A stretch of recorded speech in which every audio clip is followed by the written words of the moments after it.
welcome you for the installation ceremony of Young Inspirator Network Mahaclub YCC. We are super excited to have you all here today to celebrate this momentous installation ceremony. This club is not just a gathering of individuals, it's a community of like-minded individuals who appreciate the finer aspects of life. This network has been a beacon of inspiration and empowerment for women minds. And we are excited for the future it holds under this new leadership. So here at E Mahaclub, we embrace the spirit of unity, leadership, as well as the shared passion for exploration. Now, to add a visual element to this ceremony, we have a short presentation prepared. Video presentation consists of some glimpse of Young Inspirators Network E Mahaclub. Sit back, relax, and enjoy this captivating presentation that highlights the journey and the achievement of Young Inspirator Network Mahaclub YCC.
I'm glad you enjoyed the video presentation. It was a great way to capture the essence of this ceremony and create a memorable experience. We can't wait to embark on this incredible journey together. Thank you for gracing us with your presence today. Before we begin, let us take a moment to offer our prayers and invoke the blessings of Ma Saraswati. I would would like to invite all the chief guests of the program to enlighten the lamps of Ma Saraswati.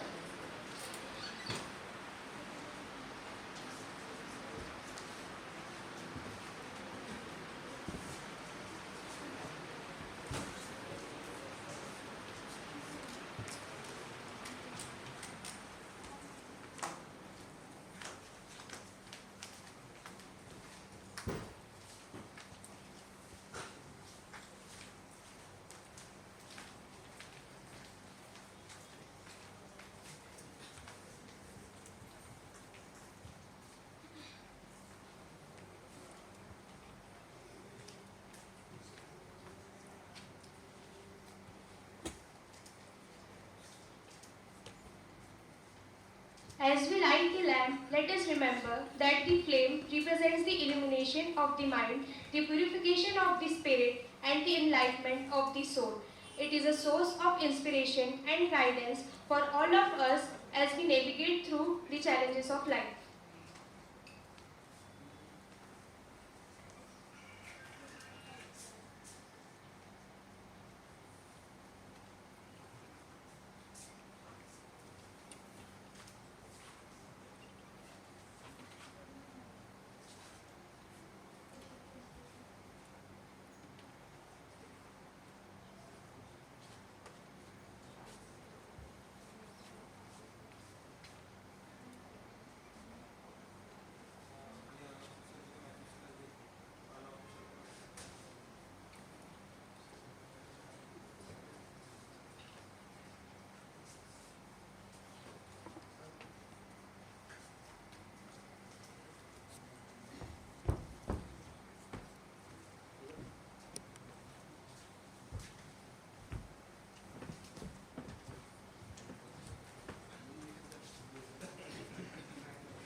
Now, on behalf of We Maha Club, it is our sincere pleasure to extend a warm and heartfelt welcome to all the chief guests of today's program.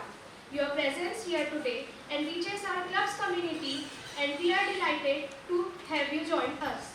I request all the chief guests to please come on stage and occupy the seats.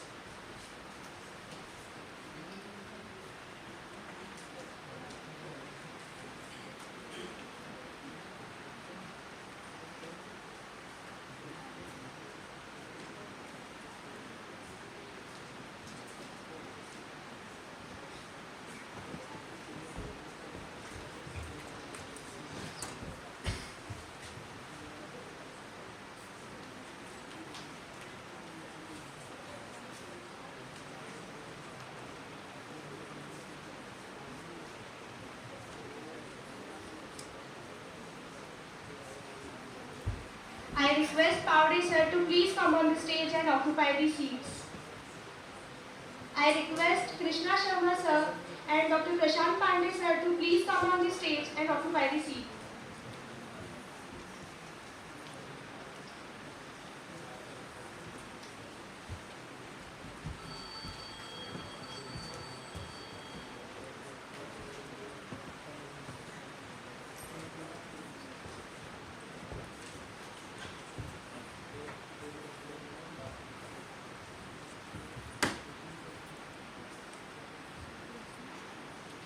Today, we have with us Mr. Amitabh Powde sir as a special guest.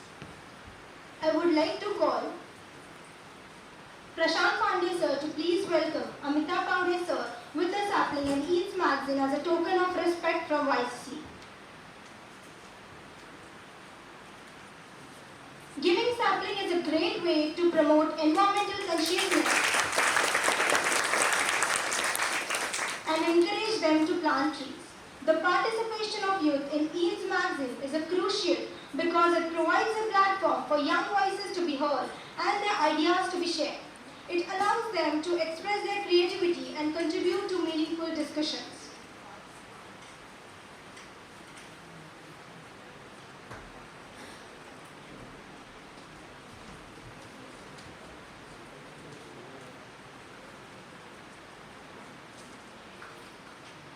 Thank you so much, sir, for accepting our invitation and joining our event.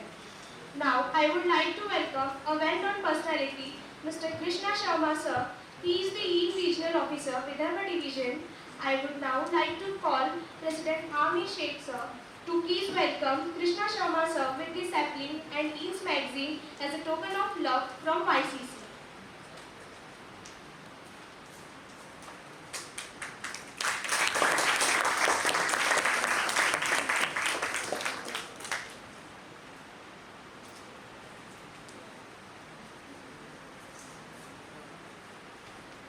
Now, I would like to introduce you all with the honoring Dr. Prashant Pandey sir, club in charge of EAMS. His dedication and leadership have been instrumental in our success. He is the driving force as well as the backbone of EAM Mahaclub of YCC. I would now like to call Vice President Gunjan Palsapure to please welcome our EAM Mahaclub in charge, Dr. Prashant Pandey sir, with the sapling and EAMS magazine as a token of love from YCC.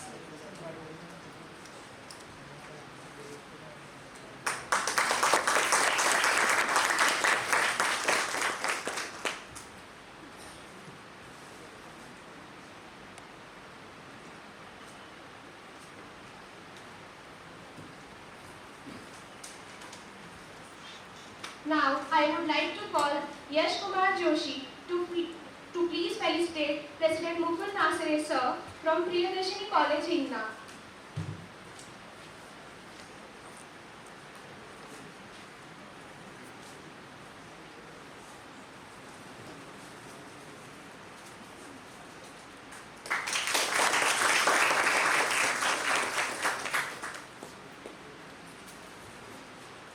Now, I would like to call Saman Sharma to please felicitate Namrati Shende ma'am from Priyadarshini College.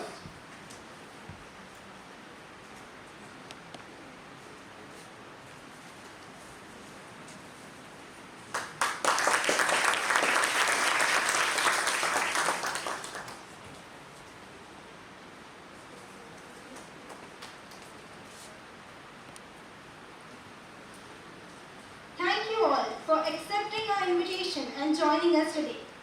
Now let's welcome Amitabh Paude sir. He has done Bachelor of Civil Engineering from Government College of Engineering, Amravati. Sir is former Executive Engineer at Airports Authority of India. He has served in the North-Eastern region of India at Guwahati as headquarters and at times handled 24 airports in that region. The Chairman Airports Authority of India, Air Marshal C.K.S. Raje, awarded a commendation certificate for successful completion of Sardar Vallabhbhai Patel International Airport Project at Ahmedabad. The daily newspaper Bhaskar awarded him the Rajendra Mathur Memorial at the hands of Shri Manish Sisodia, Deputy Chief Minister, Delhi. With great anticipation, let's welcome Amitabh Paude sir to share their insights and wisdom with us. Please, sir.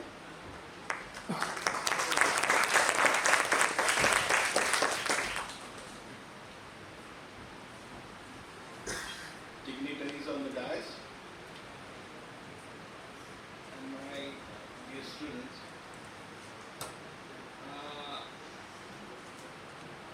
Kevin told me which language should I prefer. On your demand, should I speak in Spanish, French, English, Sanskrit, Hindi, Marathi, की आपली गावरानी? तुम्ही म्हणाल त्या भाषेत बोलायला मी तयार आहे, कारण की या सगळ्या भाषा आता खरं are you comfortable in Marathi की काही कोणाला त्रास आहे हिंदीत बोलायचं? चालेल ना मराठी? पहिले सगळ्यांना सादर नमस्कार. कारण इंग्रजी तुम्ही सतत ऐकून ऐकून कदाचित पकलेले असाल आणि आपल्या माणसांशी बोलताना जरा लेवली त्याचं सवय ना. आता इंजिनिअरिंग कॉलेजमध्ये आपण येतो कशासाठी? तर माझा ठाम मत आहे आपण इंजिनिअरिंग शिकायला मुळीच येत नाही. आपण इथे मॅनेजमेंट शिकायला रात्रभर टोपू मारल्यानंतर सकाळी फ्रेश कसं दिसायचं आहे की नाही? अरे कोणी मास्तर नाही आहे. Let us be very frank. Pandey सरांना सांगेन कान बंद आहेत.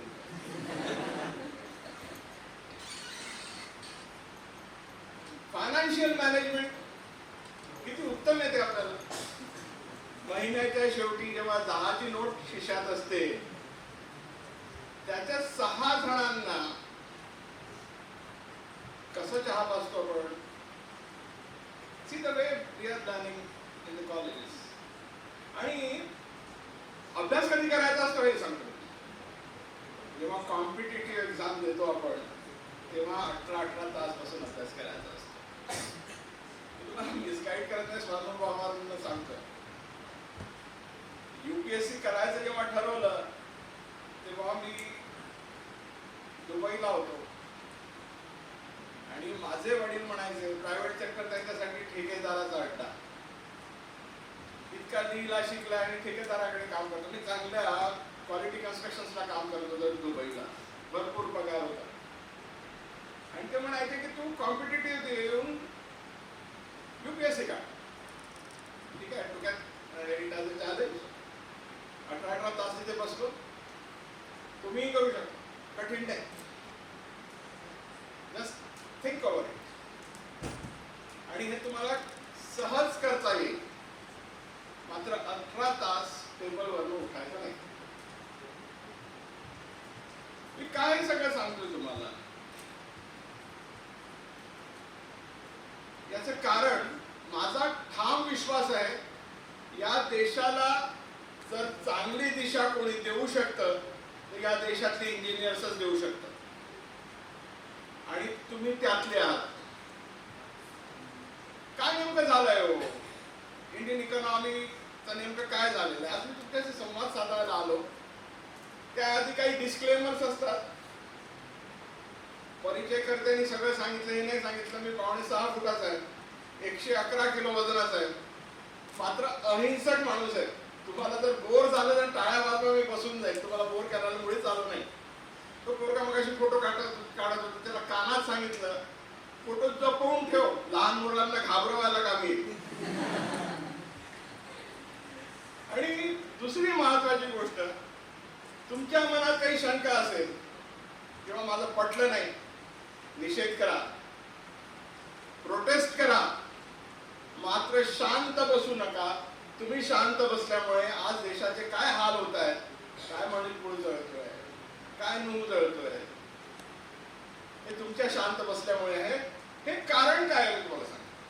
का तुम्ही शांत बसता, ही सगळी तुमच्या आजूबाजूला सुरू आहे.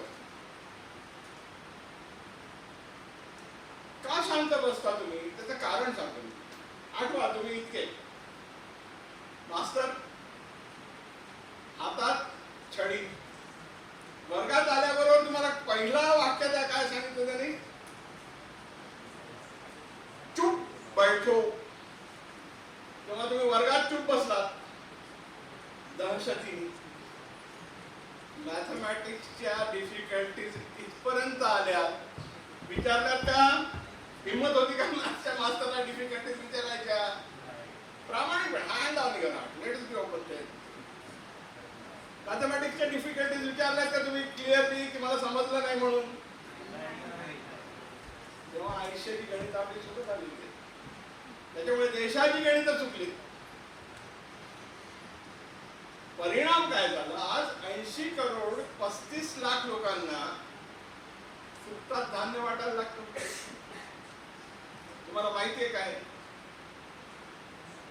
जस्ट इमॅजिन यार. म्हणजे तुम्ही जर अमेरिकन पॉप्युलेशन आणि युरोपियन युनियनची जोडली तर 80-82 कोटी होईल.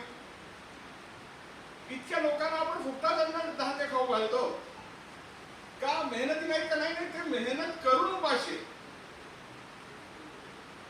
पहा, अमेरिकन इकॉनॉमीमध्ये जो उपाशी राहतो तिथे उपाशी, असं नाही की तिथे नाही, पण त्याला ऑपॉर्च्युनिटी नाही, कारण की मेकॅनायझेशन झाल्यामुळे मॅनपॉवर खतम झालेलं आहे. पण भारतात जो उपाशी आहे तो 12-12 तास कामं करून मग नंतर उपाशी. का उपाशी येतो, तर या सभागृहात मला सांगा, शेतीशी संबंधित किती लोक आहेत ज्यांचे आई वडील शेती करतात. आहे तिथपर्यंत पोहोचली. I am happy. तर वेल्थ ऑफ नेशन एक पुस्तक आहे इकॉनॉमीचं, ॲडम स्मिथनी लिहिलेलं आहे 1776. वेल्थ ऑफ नेशन बनते कशी हो? हे टाटा बिर्ला बनवतात का की अंबानी अडाणी बनवतात? वेल्थ ऑफ नेशन कशी बनते मी तुम्हाला सोप्या भाषेत सांगतो. जेव्हा शेतकरी एक दाणा पेरतो आणि 1000 दाणे उगवतो, तेव्हा या देशाची संपत्ती 1000 पटीने वाढते. आणि हा ॲडम स्मिथ जो ग्रेट इकॉनॉमिस्ट आहे ऑल टाइम्सचा, तो म्हणतो, तो जेव्हा युरोपियन फार्मर आणि इंडियन फार्मरची कंपॅरिझन करतो, तर तेव्हा तो म्हणतो की युरोपियन फार्मर फक्त एक कॉर्नचं पीक म्हणजे मक्याचं पीक घेतल्यानंतर शांत बसतो, कारण त्याच्यानंतर तिथे बर्फ पडलेला असतो. मात्र बंगालचा म्हणजे भारताचा शेतकरी 3 धानाचे पिकं वर्षभर घेतो, कारण इथे बर्फ पडत नाही मेनलँडमध्ये. मग श्रीमंत कोण? युरोप की भारत? मग भारतात इतकी मोठी संपत्ती निर्माण होत असेल तर माझ्या पंतप्रधानांना विदेशात जाऊन फॉरेन डायरेक्ट इन्व्हेस्टमेंटची भीक का मागावी लागते? हा विचार केलात का कधी तुम्ही? त्याचं कारण मी तुम्हाला सांगतो. 320 मिलियन मेट्रिक टन आपलं अन्नधान्य प्रोड्यूस होतं. 347 मिलियन मेट्रिक टन फळं आणि भाजीपाला होतं. जगात सगळ्यात स्वस्त धान्य आणि फळं भारतात मिळतात. चौथीपासून तुम्ही सगळे लिहित आलात, भारत एक कृषी प्रधान देश आहे. हिंदीमध्येही लिहिलं, मराठीतही लिहिलं आणि इंग्रजीतही लिहिलं. आता माझा दुसरा प्रश्न असा, किती विषयात शेती शिकलात हो तुम्ही? आजही कृषी क्षेत्र हे 60% लेबर फोर्सला एम्प्लॉयमेंट देत आहे आणि इंडस्ट्रियल सेक्टर हे त्याच्या अर्ध म्हणजे 30% लोकांना एम्प्लॉयमेंट देत आहे.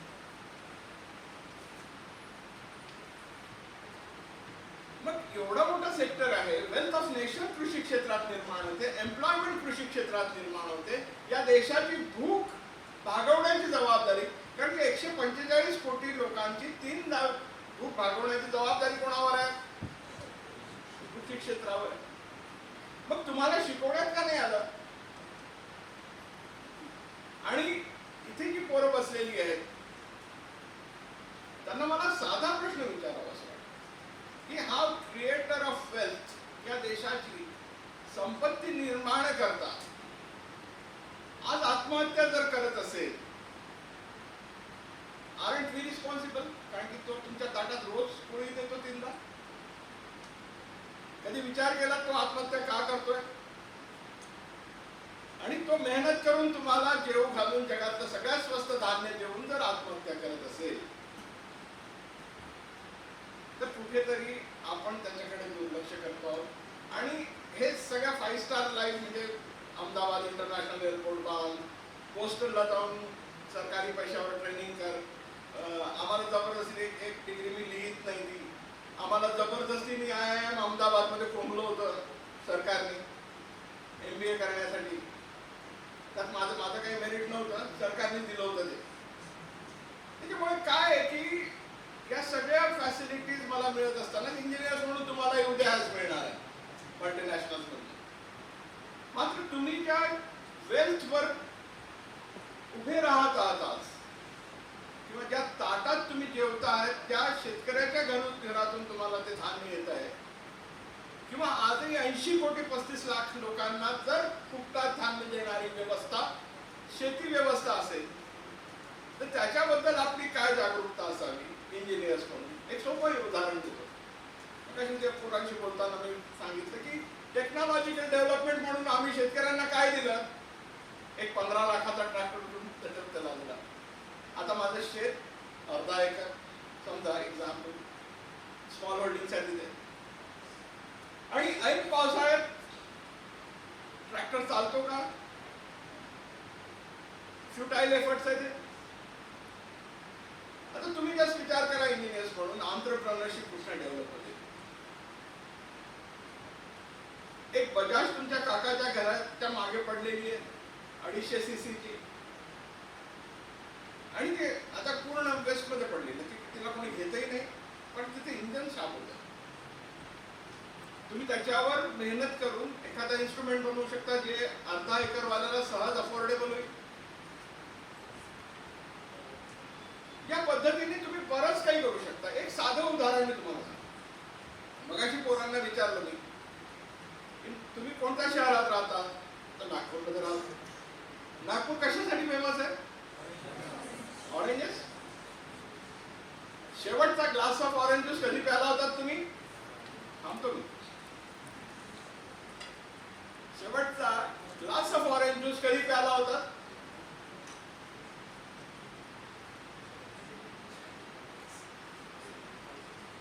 माझ्या दृष्टीने त्या ग्लास ऑफ ऑरेंज मध्ये तुमच्या सगळ्यांचे रोजगार, सगळ्यांचे. तो मग MBA इंजिनिअरिंग केल्यानंतर शांत थोडं बसणारा पहिले MBA करा, कराल की नाही? सगळ्या MBA वाल्यांचे रोजगार त्या ग्लास ऑफ ऑरेंज मध्ये आहेत. इंजिनियर्स तर आहेतच, कारण की स्क्वीजिंग कसं करायचं, त्याचं प्रोसेसिंग कसं करायचं, सगळ्या इंजिनिअरिंगचा भाग आहे.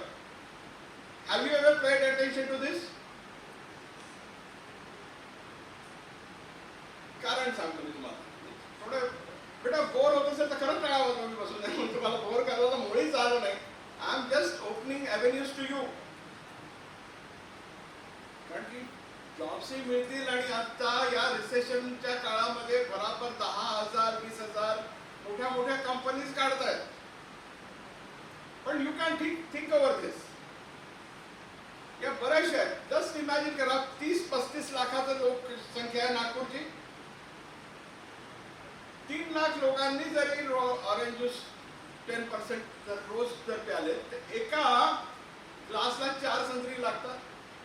12 लाख संत्री रोज लावू शकतात. म्हणजे 12 ट्रक तितका माझ्या कार्टून मार्केटमध्ये प्रोड्यूसच होत नाही. तुम्हाला सांग, आता आम्ही एक्सपोर्टच्या वगैरे गोष्टी करतो. मी त्यांना सांगितलं एक्सपोर्ट नाही, तुम्ही नागपूरचा मार्केट बघा. फक्त ही सवय लावायची आहे. काय होतं नेमकं, मी तुमच्याकडे जर एखाद्याकडे आलो तर तुम्हाला खुशी होते, आणि खुशीमध्ये काय करता तुम्ही? ऑरेंज ज्यूस नाही देत मला. काय देता? चहा. कुणाच्या शेतातला? टाटाच्या शेतातला. आता टाटा तुम्हाला म्हणतो माझ्या जो पैसे ठेवायला जागा नाही. नाही टाटा साहेब, तुम्ही नवीन अलमारी घ्या, पैसे आम्ही तुम्हाला देऊ. म्हणून टाटाचे शेअर्स तुम्ही बघा शूट आउट होत आहे, त्याला पैसे ठेवायला जागा नाही. अंबानी अडाणी कुठे ते गेले तर दुसऱ्या नंबरवर. आणि शेतकरी आत्महत्यांच्या लागतात. हे तुमच्या हातात. मग अशी सगळ्यांना शेतकरी नेमका कुठला आत्महत्या करतो? तर कॉटन फार्मर आत्महत्या करतो.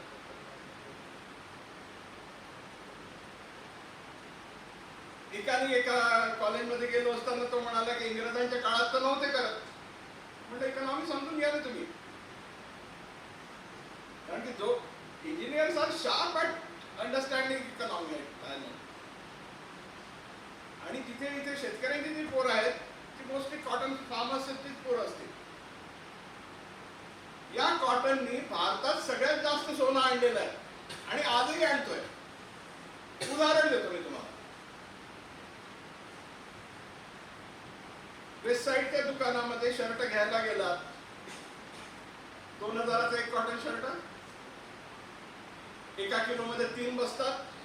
काय किलो झाला कॉटन? 6,000 रुपये किलो. क्विंटल म्हणजे 100 kg किती झाले? 6 लाख रुपये. किती झाले? 6 लाख रुपये क्विंटल. आणि 6 लाख रुपये क्विंटल जेव्हा तो विकतो, खरेदी कितीला घेतो? 6,000 to 7,000 रुपये क्विंटल.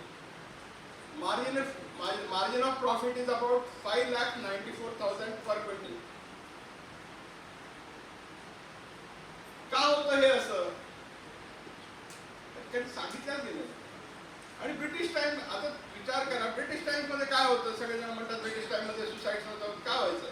माझे आजोबा याला व्हाईट गोल्ड म्हणायचे. का म्हणायचे व्हाईट गोल्ड? तर 100 kgs कॉटन विकल्यानंतर जवळजवळ 1.5 तोळा सोनं घरी घेऊन यायचे. तेव्हाचा तोळा हा 12 ग्रामचा होता. म्हणजे 100 kgs कॉटन विकल्यानंतर 18 grams ऑफ गोल्ड घरी घेऊन यायचे. किती? 18 ग्राम. जस्ट इमॅजिन की 5,000 रुपये ग्राम आहे.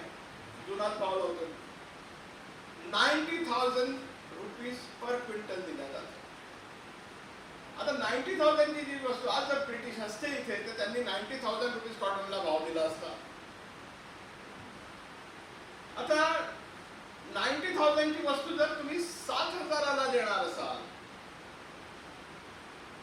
तो आत्महत्या करेल तुम्ही सांगा. आणि तुम्ही काय मदत करू शकता? तुम्ही बरंच काही करू शकता. एक सिम्पलेस्ट वे, कॉटनचे कपडे घालू शकता की नाही? इको फ्रेंडली आहेत, त्रास देत नाही, घाम शोषून घेतात. इतकं करू शकता का? एक मोठी डिमांड जर क्रिएट झाली कॉटनची आणि ते हँड वोवन कॉटनची, कारण की टाटाच्या ज्या मशिनरीज आहेत त्या जॉबलेस ग्रोथ देत आहेत. हो,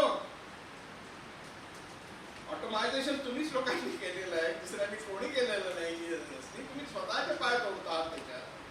पण तुम्ही या पद्धतीने जर हँड वोमनची जर डिमांड तुम्ही वाढवली तर काय होईल? एक तर फार्मर, दुसरा वीवर,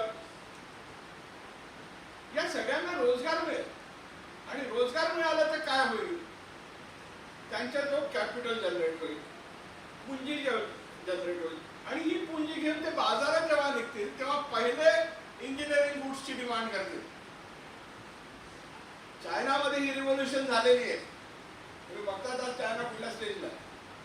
काय नेमकं झालं? तर या ऍग्रिकल्चरल गुड संपत्तीतून त्यांनी कॅपिटल डेव्हलप केलं. कॅपिटल डेव्हलप जसं शेतकऱ्याकडे आला तो पहिले सायकल आणि ट्रान्झिस्टर घ्यायला बाजारात गेला. प्रचंड मोठ्या प्रमाणात डिमांड क्रिएट झाली.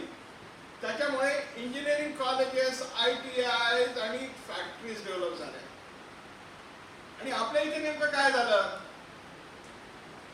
आपण स्वतः डेव्हलप करण्याच्या ऐवजी संपूर्णपणे आपण चायनावर डिपेंडेंट आहोत. हे तुम्ही सुधरवू शकता बीइंग इंजिनियर्स. या छोट्या छोट्या, कारण की चायनालाही तोच डिसएडव्हान्टेज आहे जो अमेरिकेला आहे. तिथेही बर्फ पडून तिथेही क्रिएशन ऑफ वेल्थ होत नाही. हा ऍडव्हान्टेज तुम्हाला आहे. आणि कॉटनसाठी ऑफकोर्स यांनी जगातलं सोनं भारतात आणलेलं आहे. आधी व्हायचं हे की भारतातून जे आता या गोळीबार चौरस्त्यामध्ये जे विवर्स होते ना, ते जे ठाण बनवायचे त्याचे कापडाचे मोठे मोठे, तर हे घेऊन अरेबियन व्यापारी अरबस्थानात जायचे, युरोपियन व्यापारी यायचे, ते घ्यायचे, विकत घ्यायचे. हा सगळा व्यवहार सोन्यात व्हायचा. आणि आफ्रिकेमध्ये ही कापडाची ठाणं, म्हणजे आपल्या नागपूरची ठाणं आफ्रिकन कंट्रीज मध्ये देऊन त्याच्या विरोधात गुलाम विकत घेतल्या जायचे. कारण या गुलामांना घेऊन अमेरिकेत खूप काम करून सोन्याचा शोध केला जायचा. त्यामुळे व्हायचं हे की ही पूर्ण इकॉनॉमी कशाभोवती फिरायची? तर कॉटनच्या भोवती.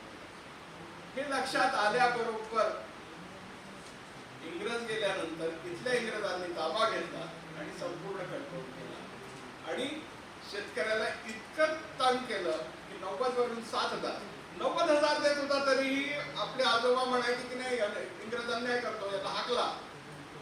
आता 7,000 आल्यानंतर आपण मात्र चुकवू, कारण चूक पळतो. ते संस्कार काढा डोक्यात. ओपनली विचार करा. हा विचार नका करू मला देशाने काय दिलं. विचार हा करा की मी देशाला काय देऊ शकतो. मी आज इथे उभं राहून सांगू शकतो मी या देशाच्या प्रत्येक बॉर्डरवर काम केलं आणि आज शेतकऱ्यांच्या आत्महत्यांसाठी काम करतो. तुमच्यासारखे युथ जर जुळले, मी निश्चित सांगतो या देशाला कोणीही थांबवू शकत नाही. कारण की 3 पटीने दुनियेपेक्षा भांडवल निर्माण करण्याची शक्ती भारतात आहे. मला वाटतं मी इथे थांबावं, नाही तर तुम्ही बोर होऊन जाल आणि टाळ्या वाजवा. धन्यवाद.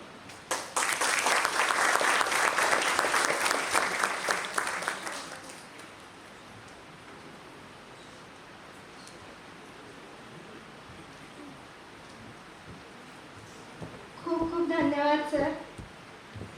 खरंच खूप काही शिकायला भेटलं. खरं तर आमची डोकी उघडली.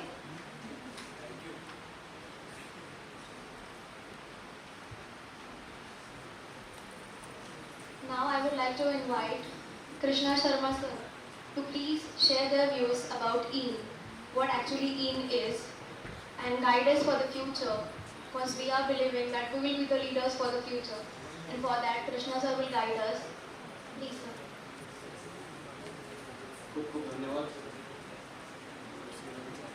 या मेघे ग्रुपचे सर्व मेघे साहेब, तसेच तीन विभागाचे लाडके आमदार समीर मेघे साहेब,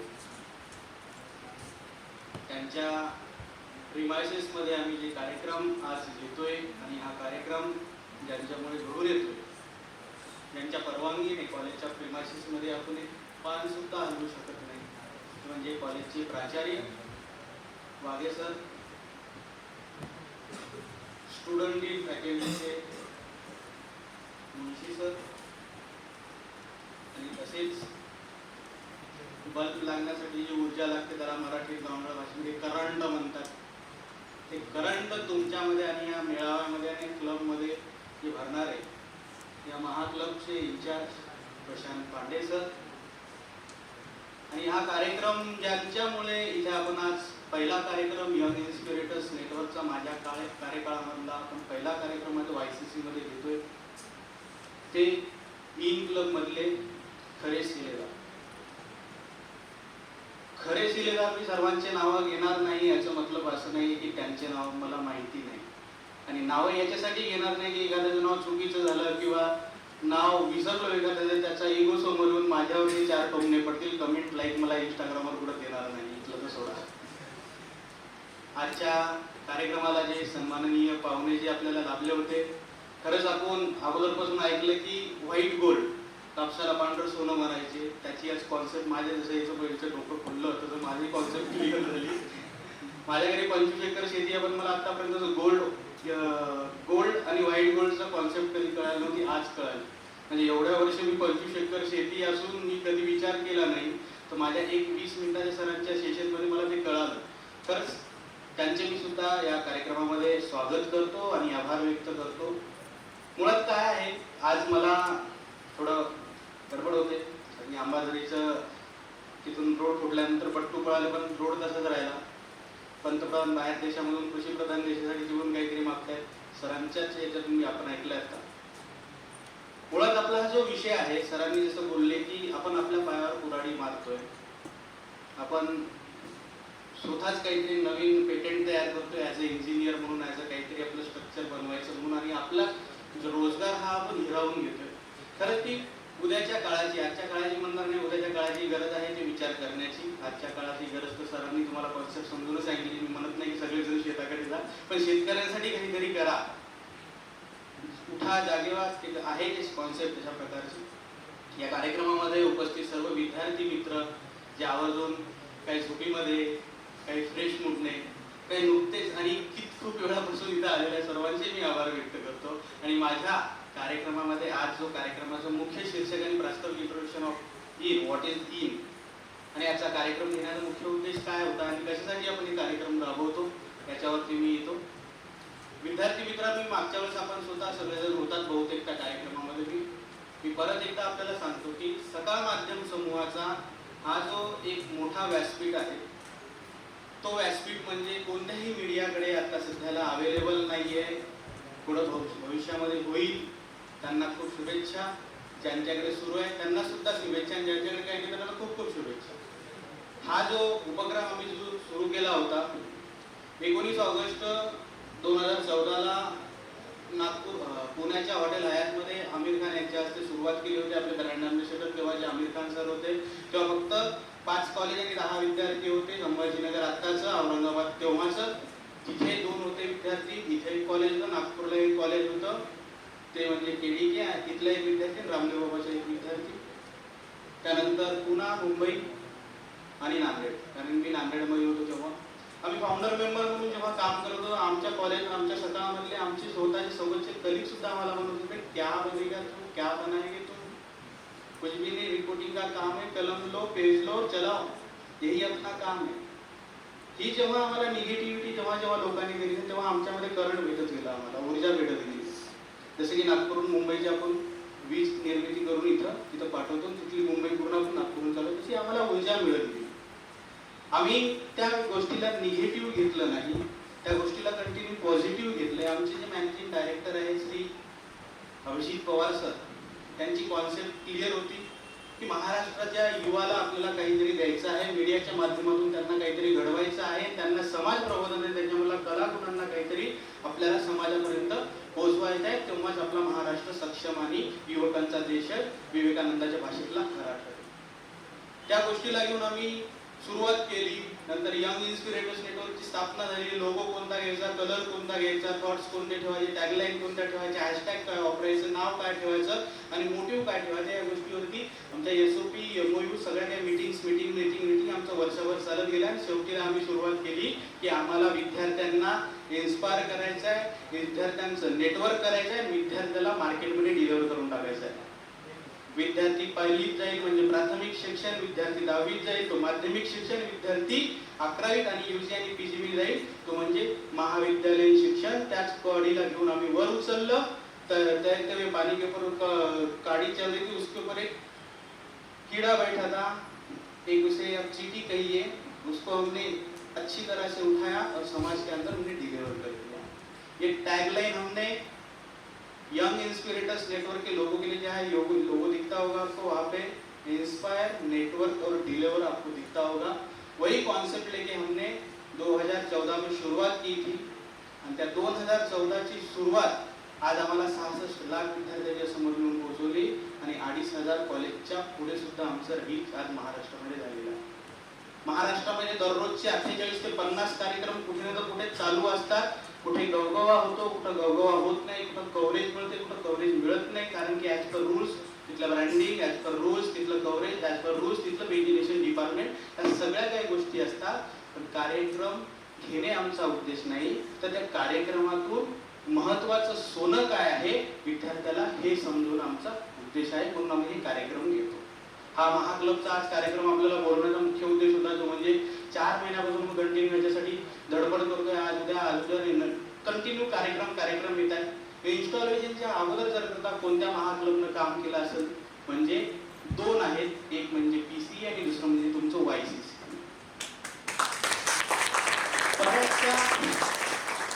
बऱ्याचशा ठिकाणी आम्ही हे पाहिलेलं आहे, सर इंस्टॉलेशन ही नहीं हुआ, हमारा देखो हमारे को डिपार्टमेंट ही नहीं दिया गया, हमारी पोजीशन ही क्या है पता नहीं हमें, फिर हम कैसा करना, क्या करना, क्यों करना, किस लिए करना, हमारे कॉलेज में परमिशन नहीं मिलती, हमारे कॉलेज ऐसा है, हमारे कॉलेज में वो है, हमारे कॉलेज में ऐसा चलता है, हमको कुछ भी नहीं कर सकते, हमारे डिपार्टमेंट वो है, हमारे अटेंडेंस का इशू है, हमारे फोरम का इशू है, हमारा ला. उसी के अंदर आज 10वां महीना चालू हो गया, वहाँ पे एक भी एक्टिविटी नहीं है, क्योंकि उनको कुछ करना ही नहीं है. उनको खाली जो अभी PCE के कुछ बच्चे छात्र है यहाँ पे, त्याच्या इथे टॅगलाइन बॅच लागलेले होगा, ते फक्त ते विद्यार्थी ते जे होते फक्त नेम आणि फेम साठी काम करणारे होते. त्यामध्ये तुमच्या YCCचा एकही विद्यार्थ्याने मला अजून विचारलं नाही, सर आम्ही 10 कार्यक्रम घेतले, आमचे पेपरची न्यूज कटिंग कुठे आहे. एकही विद्यार्थ्याने विचारलं नाही की सर सकाळ समूहाचा एवढा मोठा पेपर आहे, आम्ही एवढे कार्यक्रम घेतो, आम्ही तुम्हाला फोटो पाठवतो, पण आमची न्यूज का आली नाही. त्या विद्यार्थ्याला जर करता नेम आणि फेम साठी काम करायचं असतं तर रोज विचारलं असतं की सर मेरी न्यूज कहाँ है, सर मेरी न्यूज क्या है. मैं हालांकि मैं आमिर को खुद बोल रहा हूँ 4 दिन से, बेटा मुझे न्यूज भेजो, क्या डिटेल थी होगी, निर्माल्य कलेक्शन की न्यूज भेजो, आपका क्या क्या वर्किंग है वो न्यूज में. लास्ट टाइम में मैंने बोला था कि आप बैक फुट पे की हो तो सोशल मीडिया के ऊपर आप ज्यादा एक्टिव नहीं हो. इसका मतलब आपको नेम और फेम के लिए कुछ करना नहीं है, तो सोशल थीम के लिए कुछ करना है, समाज के लिए कुछ करना है. यही महत्वपूर्ण आशा अपेक्षा लेके आप चल रहे हो. और इन महाक्लब का जो उद्देश्य है यही है की आम्हाला इन्स्पायर व्हायचे, आमचं नेटवर्क बनवायचंय आणि आमच्या मधले चांगले पॉझिटिव्ह पॉइंट हे समाजापर्यंत डिलिव्हर करायचे, म्हणून या महाक्लबची आपण स्थापना केलेली आहे. ज्या विद्यार्थ्यांना या महाक्लबमध्ये ज्या ज्या पोझिशन मिळालेल्या आहेत त्या विद्यार्थ्यांचं सर्वांचं स्वागत आणि त्यासोबतच ज्या विद्यार्थ्यांना ॲज अ सदस्य ॲज अ मेंबर म्हणून जर करा त्याच्यामध्ये तुम्ही काम करत असाल त्यांचं तर खूप खूप स्वागत. पदाधिकारी बघा फक्त ऑर्डर सोडत असतात, काम करणारे हे सदस्यच असतात. जसं राजकारणाच्या भाषेमध्ये नेता हा वरच असतो, कार्यकर्ते सटायच उचलत असतात, पण कार्यक्रम हा सदस्य आणि पदाधिकाऱ्यामुळे सक्सेस होतो. पार्ट ऑफ जोक म्हणून कार्यकर्त्याचा एक विषय घेतला, आपला कुठे राजकीय संबंध नाहीये, राजकारणासाठी आपण कुठं काम करत नाही, नाही ते एखादा विचार उठलेला राष्ट्रवादी बीजेपी काँग्रेस एबीपी वाला तर हम कोणते पार्टी पे जायचे, आमचा वेगळा नेता तयार होते, तसं काही नाही. आम्ही सकाळचेच आहोत, आम्ही मीडियाचेच आहोत आणि मीडियाच्या माध्यमातून आम्हाला समाज प्रबोधन युवाच्या माध्यमातून करायचं आहे. कारण की आमचा मोटो क्लिअर आहे की महाराजांनी आणि महाराजांवर एक पवाडा आला होता आणि आहे तो की दिल्लीचे ही तख्त राखतो महाराष्ट्र माझा, गरजा महाराष्ट्र माझा. तर या महाराष्ट्र माझ्यामध्ये खरंच आपण एबीपी माझा आहो का? आपण फक्त हॅलो मी नमस्कार मी आहे चॅनलचे बोलत आहे एवढंच आहो का? आपण महाराष्ट्राचा जसं सर म्हणतात की पंतप्रधान बाहेर जाऊन इथं आपल्यासाठी काहीतरी डिमांड करतायत आणि आपण आपला कापूस सोडून सोन्याच्या रेटकडे आपण पाहतोय. 1 किलो टाटा आपलं 6,000 रुपयाला कापूस विकते आणि आपल्या शेतकऱ्याकडे 6,000 क्विंटलला नाही कापूस घेतो. तर खरंच याच्यावर विचार करण्यासारखी गोष्ट आहे. तसं या पवाड्याचं मला महत्वाचं बोलायचं होतं की दिल्लीचे ही तख्त राखतो महाराष्ट्र माझा. बघा तुम्ही पीएम ऑफिस मध्ये जाऊन बघा महाराष्ट्राचे किती विद्यार्थी आहेत. बघा पीएम ऑफिसच्या व्यतिरिक्त तिथं IAS IPS अकॅडमी किती विद्यार्थी आपले लेक्चर घेत आहेत की स्वतःच्या इन्स्टिट्यूट आहेत. बघा दिल्लीच्या तख्तावरती किती महाराष्ट्रातले मंत्री आहेत जे महाराष्ट्राच्या हितासाठी काम करत आहेत. एखादा एक मंत्री सोडला तर नाव घेणं चुकीचं आहे, पण बाकीच्या सगळ्या गोष्टीमध्ये एक विषय आहे आणि आमचा उद्देश हाच आहे की विद्यार्थ्यांनी विद्यार्थ्यांसाठी काही करावं आणि विद्यार्थ्यांसाठी घडून आणलेली चळवळ म्हणजे यंग इन्स्पिरेटर्स नेटवर्क. आणि या यंग इन्स्पिरेटर्स नेटवर्क मध्ये आवर्जून आम्ही विद्यार्थ्यांना काय काय गोष्टीची शिकवण देतो. मी मागच्या मीटिंग मध्ये बोललो होतो की काही विद्यार्थी आहेत पांडे सर आपको बोलना भूल गया हूं मैं बात और आपको कवरेज में भेजना भूल रहा हूं कि लास्ट ईयर जैसा मैंने बोला था कि सर G20 का एक प्रोग्राम हुआ है नागपुर में, पथनाट्य के अंदर एक अच्छी तरह से बच्चों ने पार्टिसिपेट किया है. अभी रिसेंटली 26 सितंबर को एक भारत मंडप प्रोग्राम में भारत मंडप दिल्ली में वहाँ पे G20 यूनिवर्सिटी कनेक्ट फिनाले हुआ है. वहाँ पे 101 यूनिवर्सिटी के स्टूडेंट आए थे, एक तकरीबन 4-4.5 हजार स्टूडेंट थे और उसके अंदर राष्ट्रसंत तुकडोजी महाराज यूनिवर्सिटी के 3 स्टूडेंट गए थे. Shruti Kudane Kamala Nehru college, government institute college की लड़की थी सृष्टि बोरकर और एक कमला नेहरू कॉलेज का बच्चा था जो परेश महाजन. हालांकि ये तीनों स्टूडेंट अपने यंग इंस्पिरेटर्स नेटवर्क के अभी के मिनिस्टर्स है, मेंबर्स है या उनको अलग अलग पोजीशन मिले हुए हैं. जैसा कि मैं कहना चाहता हूँ अपने कॉलेज को पोजीशन मिले वाली मिनिस्टर है जैसे शेख आमिर अभी आपके करंट रिसेंटली मिनिस्टर है, वैसे उन्हीं के कलीग जो परेश महाजन है. मी ईदमुळे झाले हे मुळात म्हणत नाहीये, पण उद्देश काय आहे सांगायचा हे फक्त तुम्ही समजून घ्या की ईदचा विद्यार्थी G20 मध्ये महाविद्यालयाच्या व्यतिरिक्त तिथे जाऊन सहभाग नोंदवतो. तिथे पथनाट्य आम्ही सादरीकरण करतो. वुमन एम्पॉवरमेंट आपल्या इथे नागपूरमध्ये झाली होती. सिव्हिल G20 चे C20 त्याच्यामध्ये वुमन एम्पॉवरमेंट आणि G20 चा आम्ही चांगली माहिती लोकांपर्यंत पोहोचली. वेगवेगळ्या ठिकाणी आम्ही पथनाट्य सादरीकरण केले आणि त्या पथनाट्याचे सादरीकरण करण्याच्या नंतर आम्हाला विद्यापीठ आणि कलेक्टर ऑफिस यांच्याकडून बेस्ट ॲप्रिशिएशन अवॉर्ड सुद्धा मिळाला.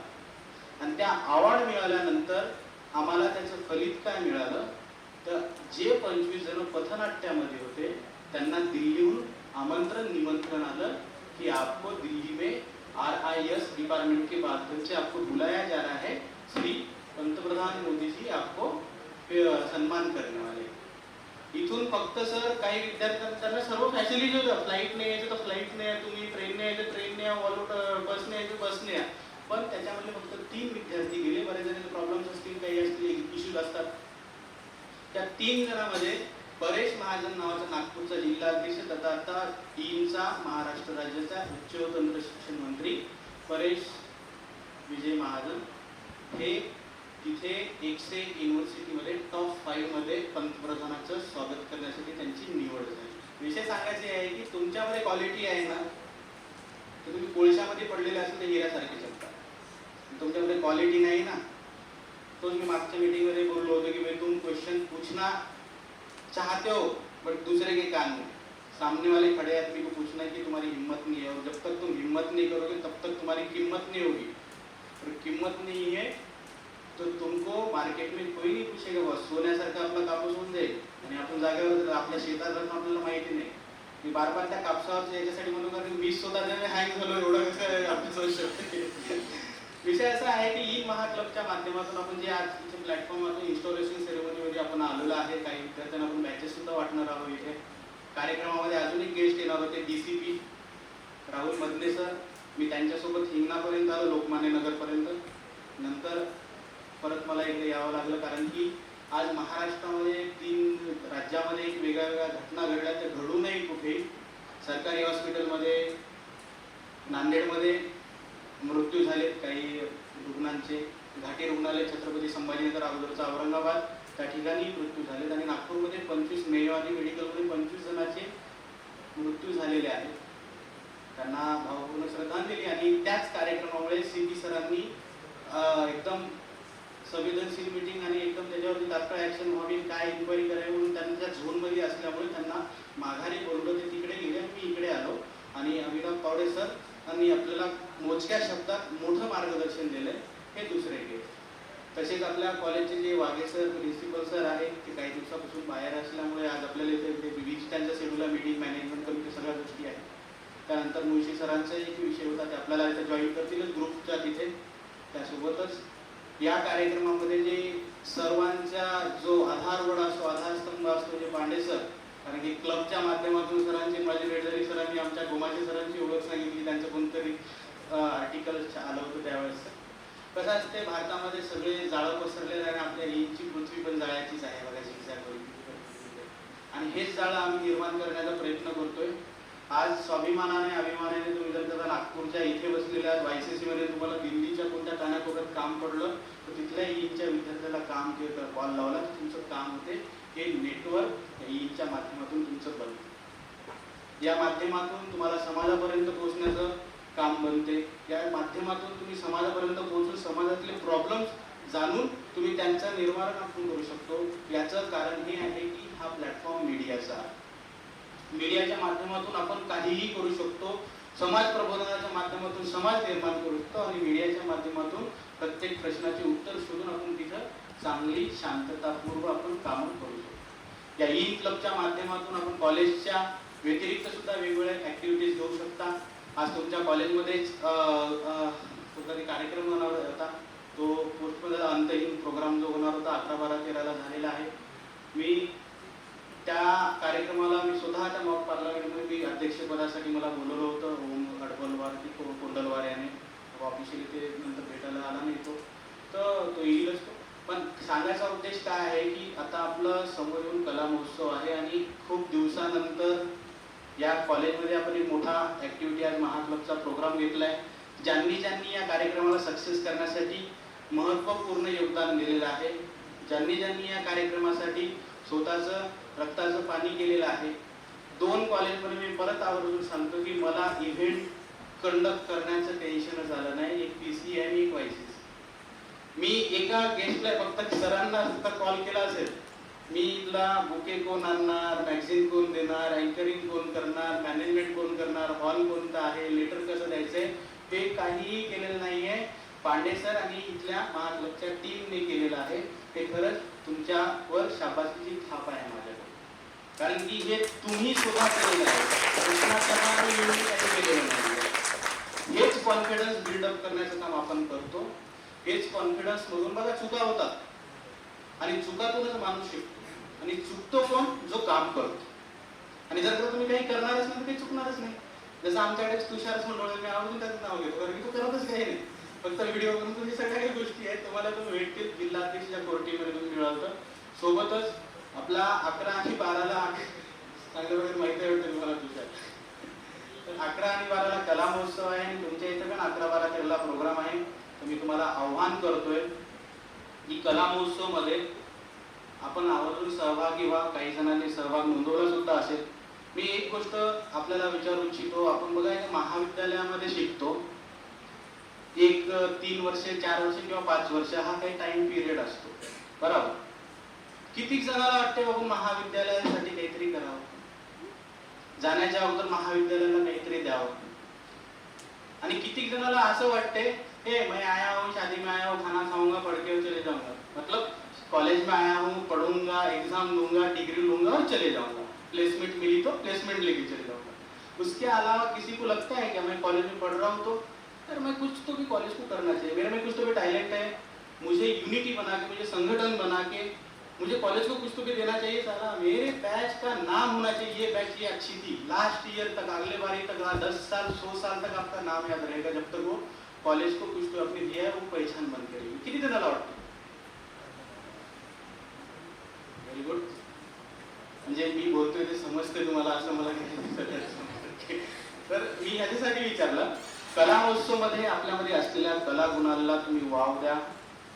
फॅशन शो पासून डान्स आहे, काव्य भाषणापासून सोलो सिंगिंग आहे, वादविवादापासून भाषण आहे, व्यंगचित्रपासून रांगोळी मेहंदी कॅरिकेचर आणि फोटोग्राफी सुद्धा आहे. या कार्यक्रमामध्ये तुम्ही आवर्जून भाग घेतला तर तुम्हाला तर नंबरिंग मिळणारच. तुम्हाला नंबरिंग मिळून तुमच्या महाविद्यालयाला गुण मिळणार.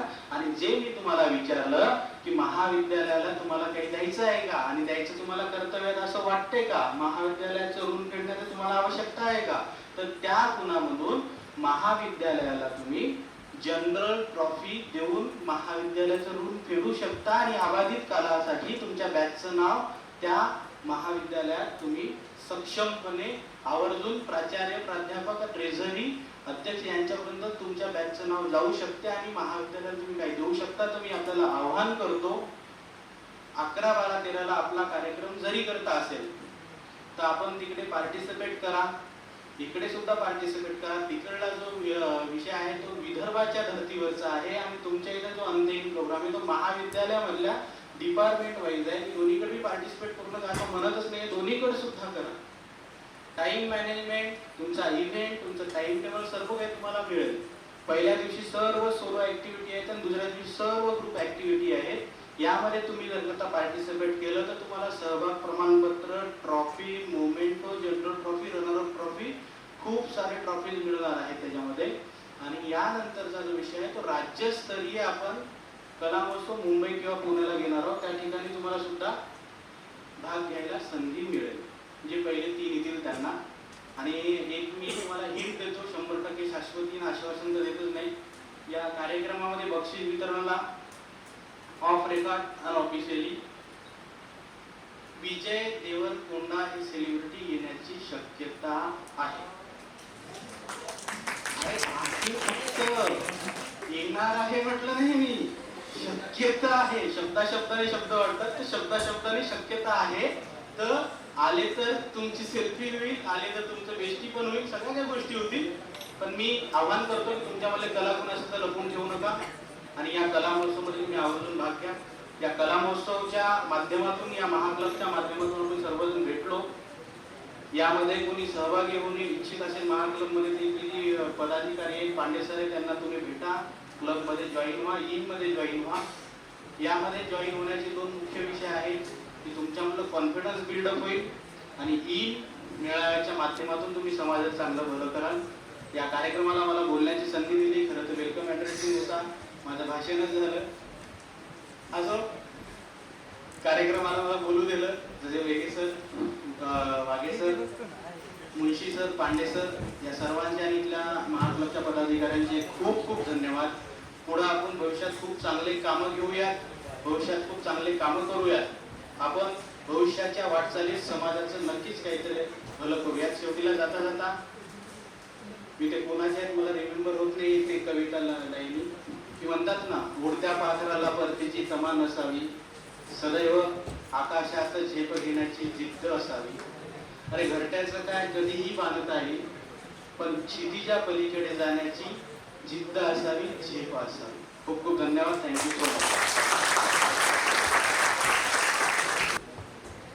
On behalf of E Mahaclub, it is with great pleasure and admiration that we extend to you a cordial invitation to our esteemed guest speaker, and you delivered an address for our upcoming E Mahaclub ceremony. Your role as the e-regional officer for Vidarbha division at Sakal Media is a testament to our leadership and influence in our community. We believe that your insights and experiences have greatly inspired and educated our members and guests. Thank you so much, Krishna sir, for being such an incredible inspiration for all of us. Your guidance and support have ignited a fire within us to excel in Kala Mahotsav. We are determined to put our best foot forward and bring the trophy home to YCC. With your belief in us, we know that we can achieve success. Let's make this year one to remember. Please give a big round of applause for Krishna Sharma sir. Thank you sir. Now I would like to felicitate Professor Sarla Adao ma'am from Electrical Department, and for that I would like to call Sakshi Gadpai to please welcome Sarla Adao ma'am with a sapling and a Eames magazine as a token of respect and love from YCC.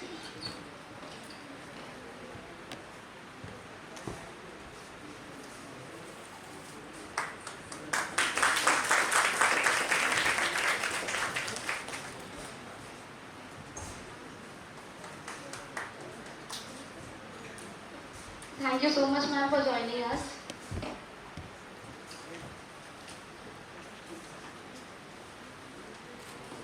Now, I would like to invite our E-Maha Club in charge, Dr. Prashant Pandey sir, to share their views.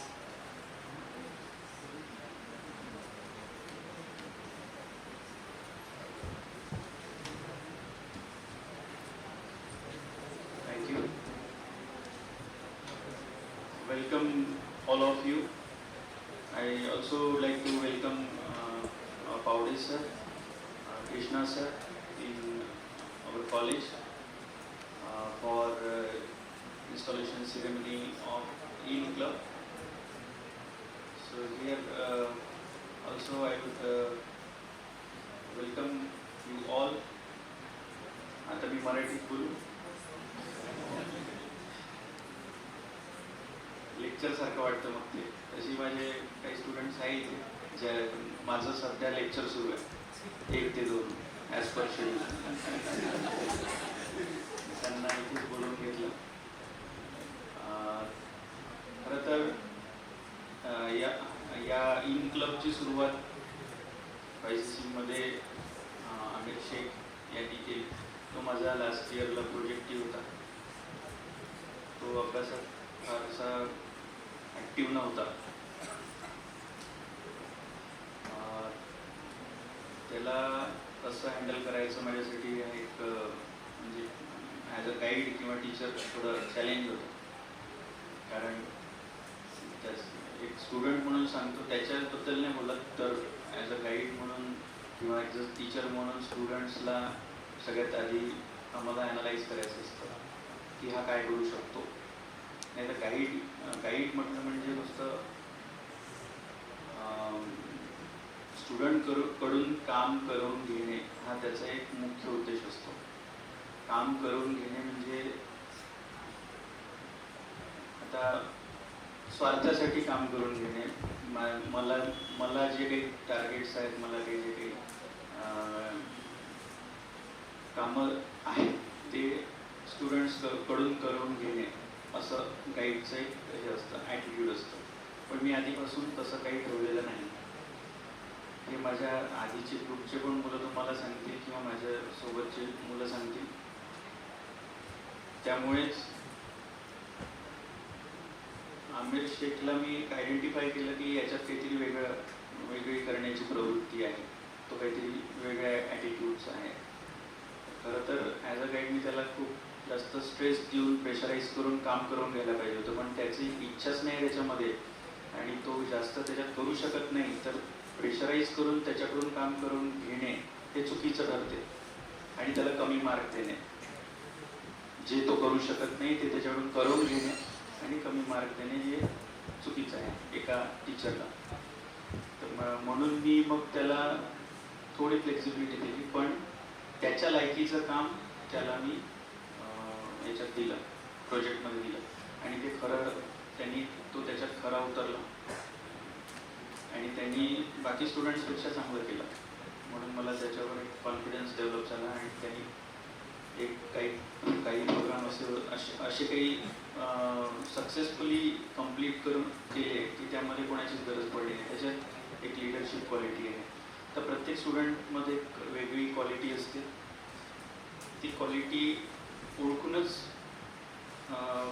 मुलाला त्या particular डायरेक्शननी आम्ही हे करतो, त्याला guide करतो. यासाठी ही जी in क्लबची सुरुवात आहे ही स्टुडंट्सनीच केली आहे. याच्यात फक्त मी एक नावापुरतं इन्चार्ज झालो, पण मला जेव्हा नावापुरतं इन्चार्ज करण्यात आलं त्याच्यानंतर मला लक्षात आलं की इथले मुलं किती प्रोएक्टिव्ह आहेत. त्याच्यानंतर माझा इंटरेस्ट क्रिएट झाला. म्हणजे मी स्टुडंट्सकडे शिकलो या क्लबमध्ये आल्यानंतर की जी लिडरशिप क्वालिटी आहे किंवा आपल्यामध्ये जी क्वालिटी आहे ती जर डेव्हलप करायची आहे तर अशा क्लबशी जॉईन व्हायला पाहिजे. म्हणूनच मी याचं कोऑर्डिनेटरशिप स्वीकारलं. खरं तर हे माझ्या याच्यात नव्हतं, प्लॅनिंगमध्ये नव्हतं. हे अदर ओव्हर अँड अबोव प्लॅनमधलं ओव्हर अँड अबोव काम आहे. पण हे मी काम म्हणून नाही करत आहे, तर this is one of the interest which will be for social as well as development of students. ह्या पर्पजनी मी हे जॉईन केलं. आणि इथले कृष्णा सर आहेत, आणखी काही आता पदाधिकारी झालेले मुलं आहेत, ते खरंच एक ज्या जोमाने काम करत आहे त्याच्यामुळे मला पण एक एनर्जी मिळते. सरांनी जसं म्हटलं होतं करंट, पांडे सर करंट आहे. करंट फ्लो करण्यासाठी जे कंडक्टर्स आहेत, करंट फ्लो होण्यासाठी गुड कंडक्टर पाहिजे राहते. इलेक्ट्रिसिटी गुड कंडक्टर्स स्टुडंट आहेत, म्हणून करंट फ्लो होतो. तर याच्यात करंटचा रोल कमी असून कंडक्टर्सचा रोल आहे. तर मी सगळ्या स्टुडंट्सचं इथे कौतुक करतो, त्यांची फार म्हणजे त्यांना ॲप्रिशिएट करतो.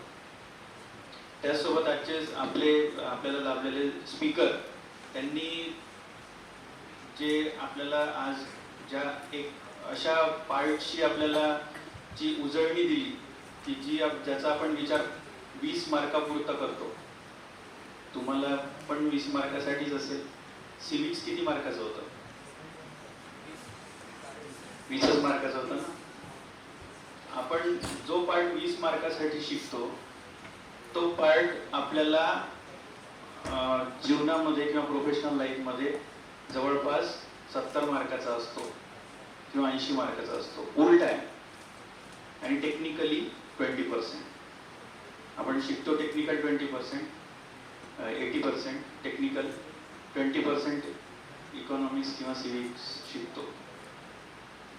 आता हा शिक्षण व्यवस्थेवर मी डिस्कस नाही करू शकत, कारण मी एक टीचर आहे, मी स्वतः शिक्षण व्यवस्थेत आहे.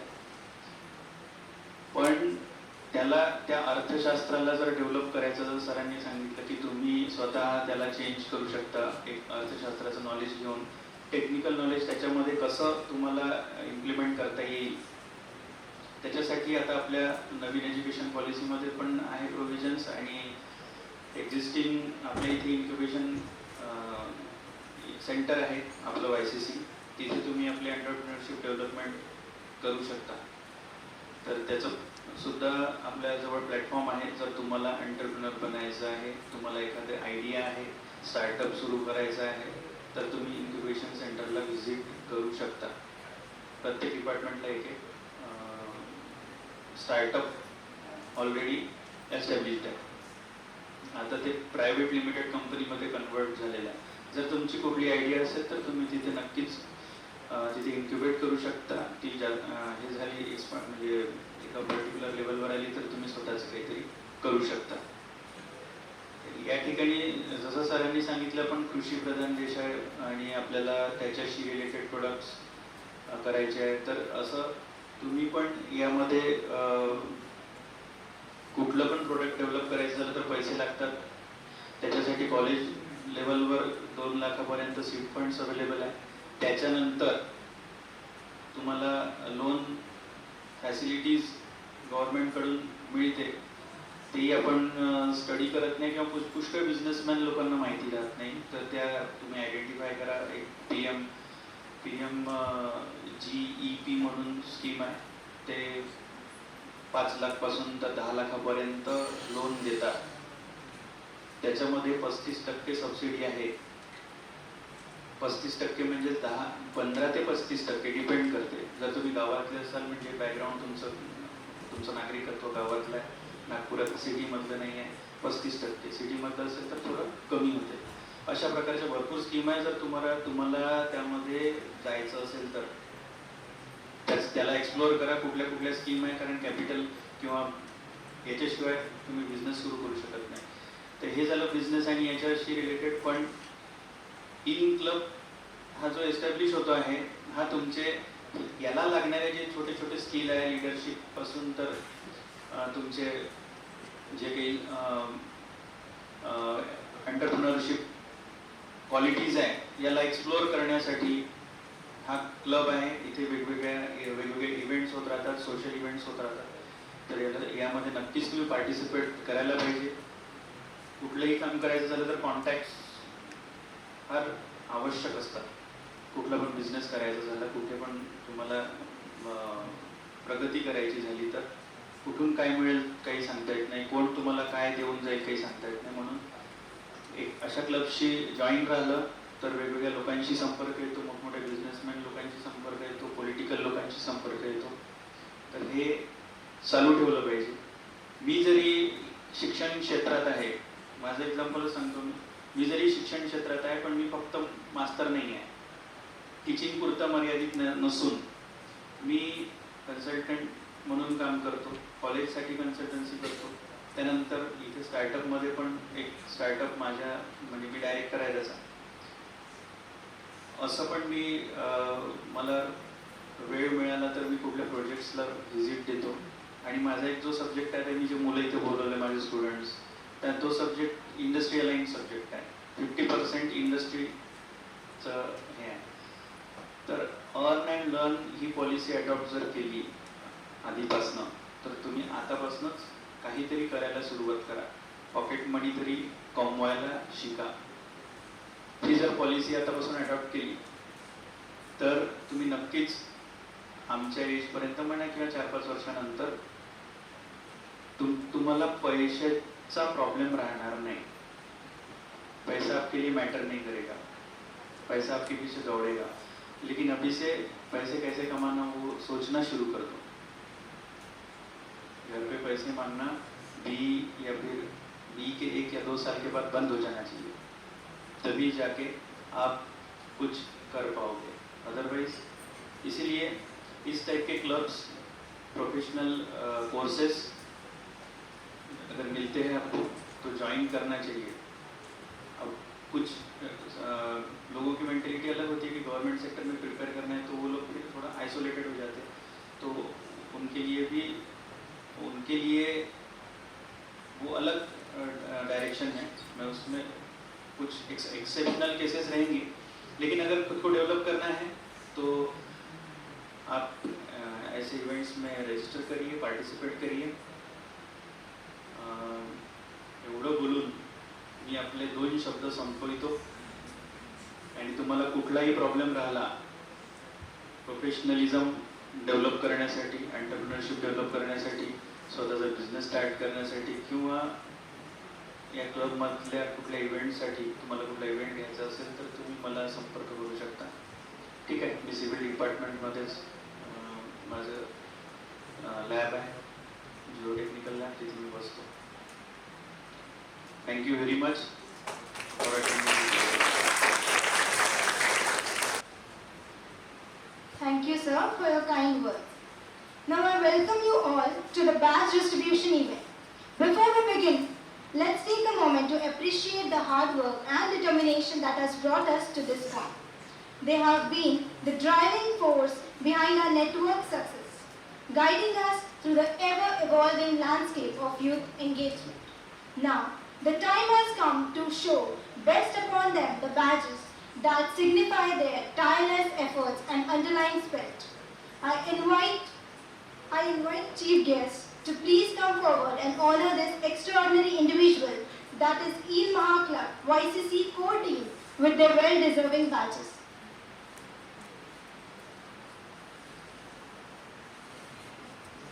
I would like to invite Pavre sir to felicitate President Amir Sheikh,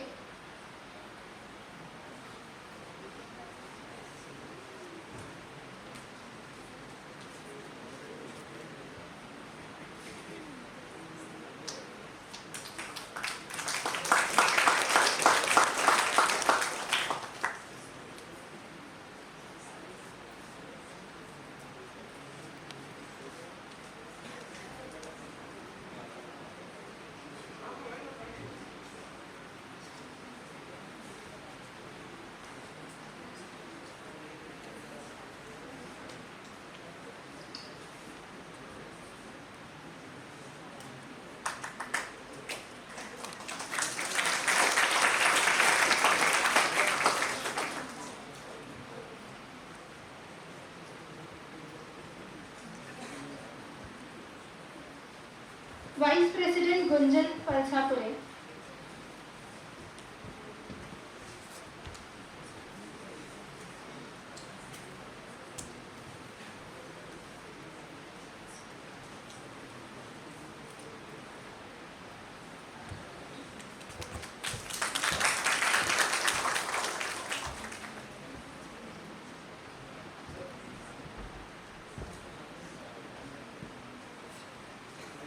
Vice President Yash Kumar Joshi,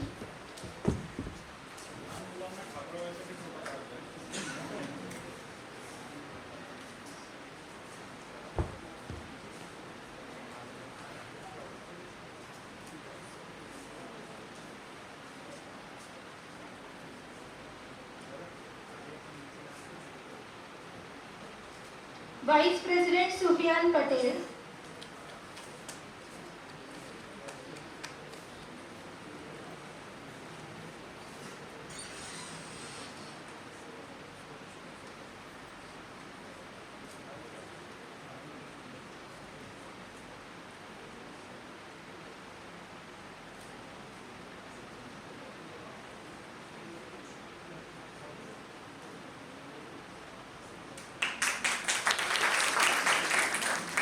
Event Planning President Sahil Linave,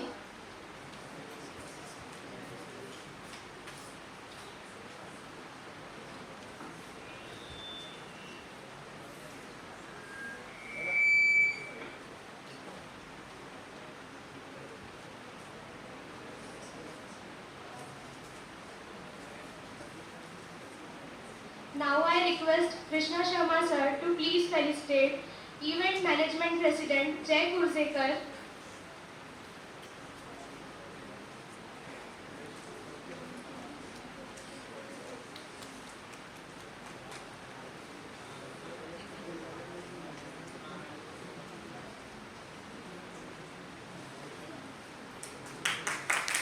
Event Management Vice President Harsh Joshi,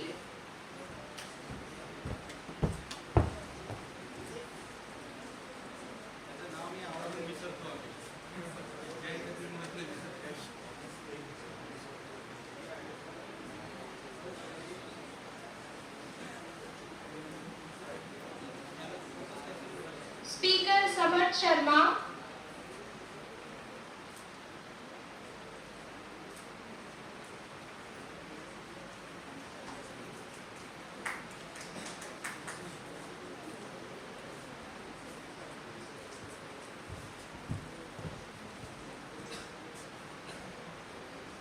Organizer Kanak Arora,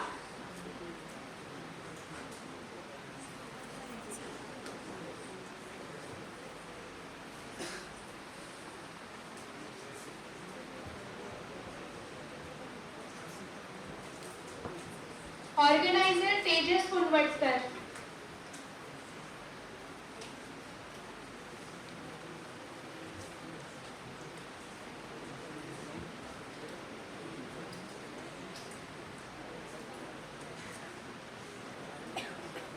Now I would like to invite Prashant Pandey sir to felicitate organizer Aditya Rao.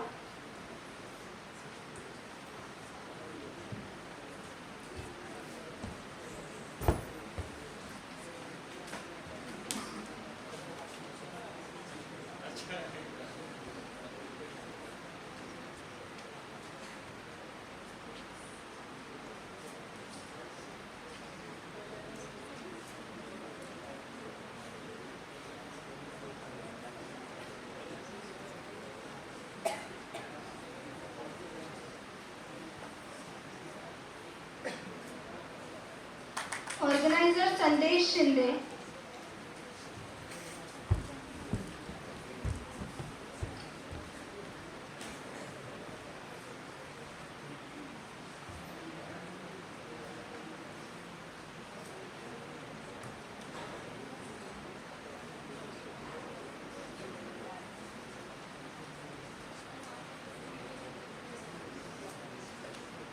Social Media President Shashwat Govardhan.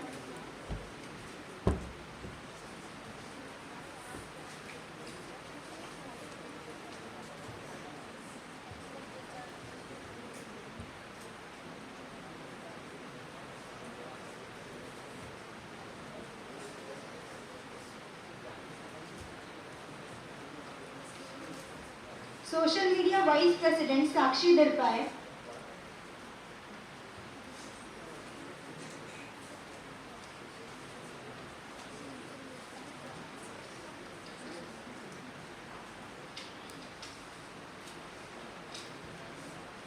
Coordinator Smith Kanchanbag.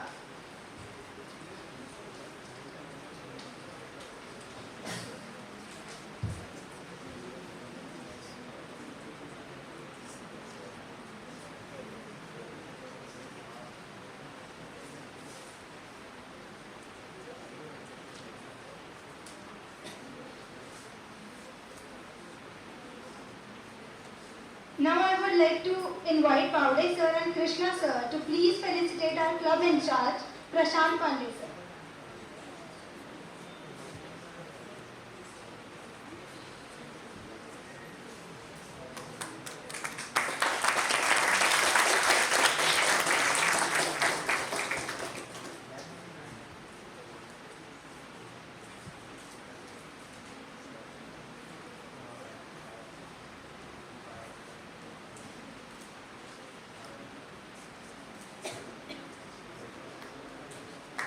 A resounding congratulations to our young and spirited Network 4 team.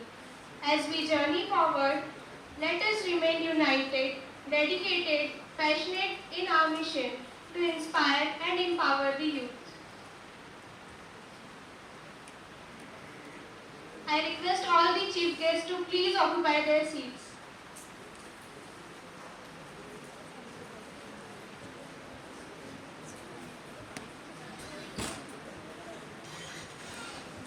The future holds tremendous promise, and with this remarkable core team at the helm, we are destined for even greater heights. Now, I would like to invite President of V Mahaklub YCC, President Ami Sheikh, to please come here for the vote of thanks.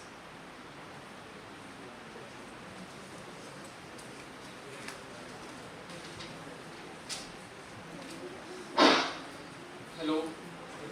Good morning, everyone. Good morning, everyone. Good morning, everyone. समय तो अच्छा किसी का आवाज आया good Knight बोल के समय तो दोपहर का हो गया 1 भी बज रहा है तो तुम्हाला थोडं वाटलंच असेल यार मी का पागल काय वेळा तर झाला नाही का झोप वगैरे तर लागली नाही मित्रांनो ना झोप झाली वेळा तर आहे मी कारण की युवांना घडवण्याचा एक वसा घेतलेला आहे हाती त्याच्यासाठी तर वेळा आहे पण आपली न्यू सुरुवात करत आहे नवीन बिगिनिंग करत आहे आपल्या कॉलेजमध्ये यंग स्पिरिटर नेटवर्कची जे भरपूर सारे विद्यार्थी जॉईन आहेत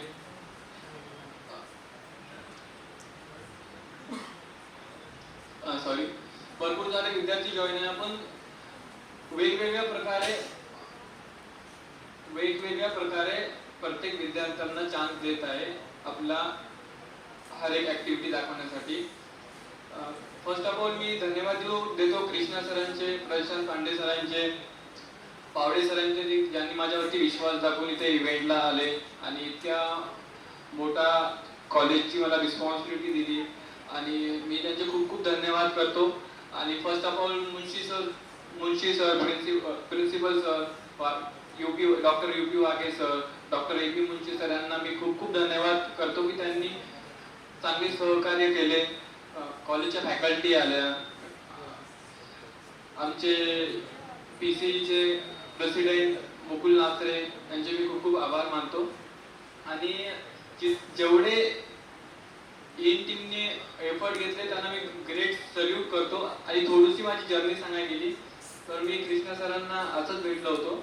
एका मिनिटात मी संपवून टाकतो. मला माहित आहे तुम्ही खूप थकले असतात, खूप तुम्ही ऐकले असतात, पण एनर्जेटिक तितके झाले असाल तुम्ही, इतकी मी गॅरंटी देतो. तुम्ही तुमच्या लाईफमध्ये इथून काही ना काही एक शिदोरी घेऊन जाता, हे लक्षात ठेवा. ज्या वेळेस मी पण कॉलेजमध्ये होतो असंच इव्हेंट अटेंड करायला येत होतो, त्याच्यामध्येच मी घडत गेलो, स्पीकरचं ऐकत गेलो. 100पैकी कमीत कमी तुमच्या डोक्यामध्ये 5% किंवा 10% पण गेलं ना, ते तुमच्या भविष्यामध्ये कामी येणार आहे. आणि तेच भविष्यामध्ये मी एप्रिलमध्ये दिल्लीला गेलो होतो, यंग स्पीड नेटवर्क थ्रू गेलो होतो. मला त्यांनी चान्स दिला होता चांगला. कॅबिनेट मंत्रीची तिथं बैठक होती, अधिवेशन होतं, केंद्रीय अधिवेशन. त्या ठिकाणी जेव्हा मी एंट्री केली विधान पार्लमेंटमध्ये दिल्लीच्या, सर्व एरियामध्ये आपले जो महापुरुष होते, डॉक्टर बाबासाहेब आंबेडकर, महात्मा फुले, महात्मा गांधी, छत्रपती शिवाजी महाराज यांना जेव्हा मी वंदन केले, वंदन करता करता आतमध्ये गेलो आणि खरंच त्या पवित्र एक मंदिरामध्ये जेव्हा मी प्रवेश करत होतो, अक्षरशः मी पूर्ण 36 जिल्ह्यांमधून 72 रिप्रेझेंटेटिव्ह आलो होतो. सर्वांचे डोळे पाणवलेले होते त्यावेळेस.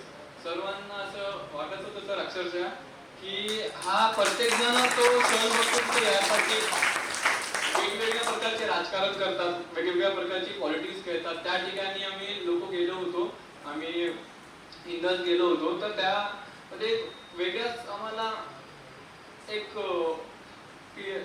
वेगळाच अभिमान येत होता.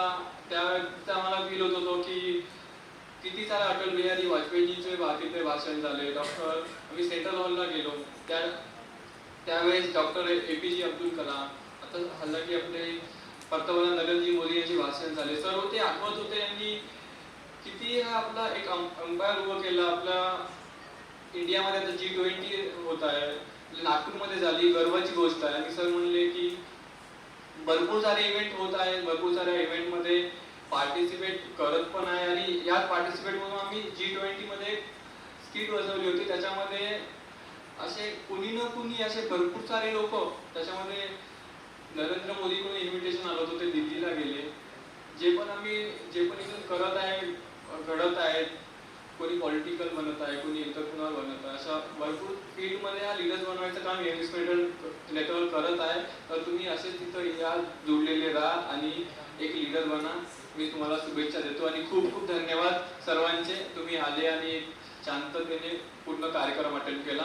धन्यवाद. जय हिंद, जय महाराष्ट्र.